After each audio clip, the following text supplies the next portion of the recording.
Sir loudly बोला करो। आप जब बहुत धीरे बोलती हैं ना तो ऐसा लगता है कि कांग्रेस की स्थिति अभी भी सुधरी नहीं है।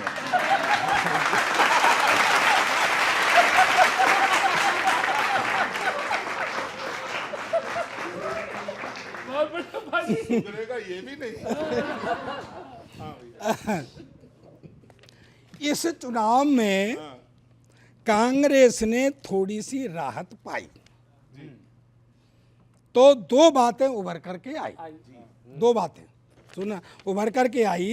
एक, कांग्रेस का ओवर कॉन्फिडेंस, और दूसरा राहुल जी का ह्यूमर सेंस।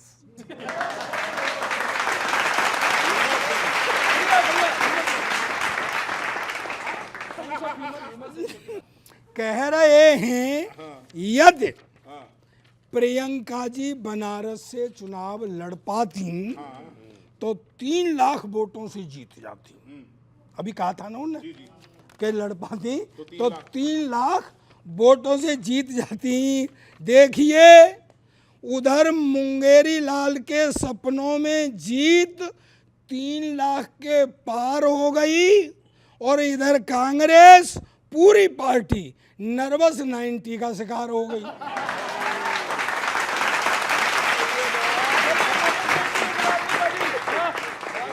सुनो कांग्रेसियों, यदि भाजपा सही टिकट देती तो, मैं यूपी में रहता हूं, अभी यूपी की बात कही जेटली जी ने, मैं यूपी, हम दोनों यूपी से आते हैं। यदि भाजपा सही टिकट देती तो उत्तर प्रदेश पपलू साबित होता। यस, कहीं भी लगा दो, उत्तर प्रदेश पपलू। और एक शब्द आ रहा है पढ़े लिखे लोगों के लिए, समझ जाए तो बात बता देना।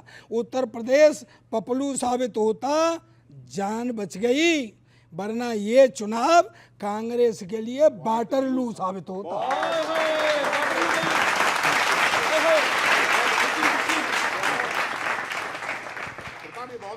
हालांकि भाजपा को यूपी में जीत रिपीट नहीं मिली, लेकिन सपा को भी साइकिल तो मिल गई, लेकिन साइकिल के संग सीट नहीं मिली।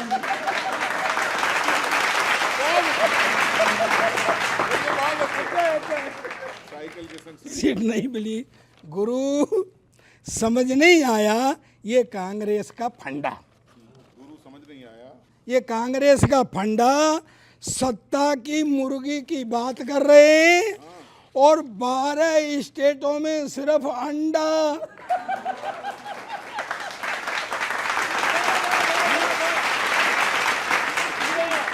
मैं आपको एक सलाह दे रहा हूं, यदि कुछ करना चाहते हो तो एक बोल्ड निर्णय ले दो।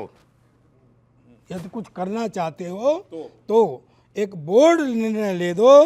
रायबरेली की सीट प्रियदर्शिनी जी की थी, उसे प्रियंका जी को दे दो।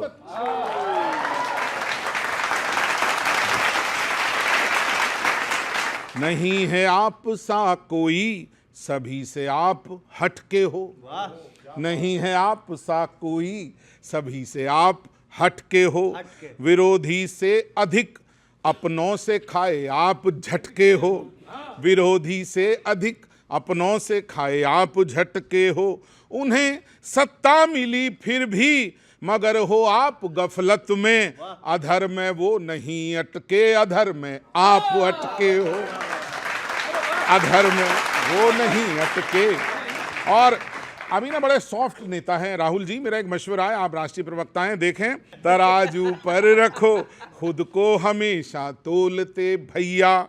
जरूरत है कड़क आवाज में कुछ बोलते भैया। पड़ी पैसों की किल्लत खूब ही जब इन चुनावों में हुए, जब बंद खाते तो जुबां कुछ खोलते भैया। हुए जब बंद तब बिल्कुल नहीं, राहुल जी का कोई रिएक्शन नहीं था। और कांग्रेस की हार का एक बड़ा कारण है कि आपके पास पैसे नहीं थे। आपकी पार्टी में आ गए भाजपा से उदित जी, उन्होंने कुछ कहा, कल बोला है उन्होंने कि हमने ताकत नहीं लगाई पूरी। तो एक मुक्तक सुन लीजिए, और ये मेरा अंतिम मुक्तक है प्रताप जी, अनिल जी। उदित जी ने कहा पूरी नहीं ताकत लगाई है, बताओ आप राहुल जी की इसमें क्या सच्चाई है।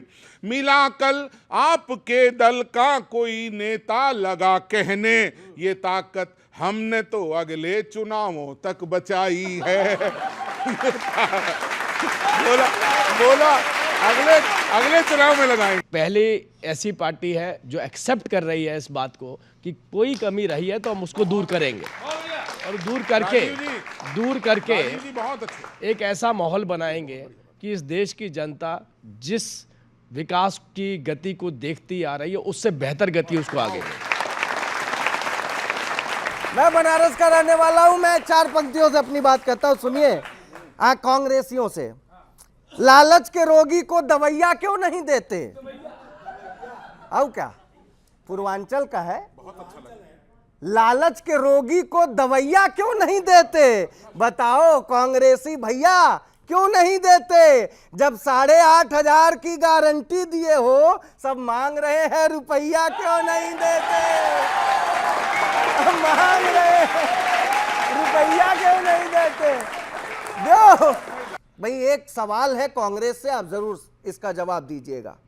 शपथ ग्रहण की परंपरा निभाई गई, नई सरकार की तारीख शुरू हो गई, सभी एमपीओ ने नए पीएम को बधाइयां दी, सभी एमपीओ ने नए पीएम को बधाइयां दी। आपकी संवेदना तो जाने कहां सो गई। संसद में मोदी जी के गले पड़ते थे आप, संसद में मोदी जी के गले पड़ते थे आप। राहुल जी, वो आपकी अदा भी कहां खो गई?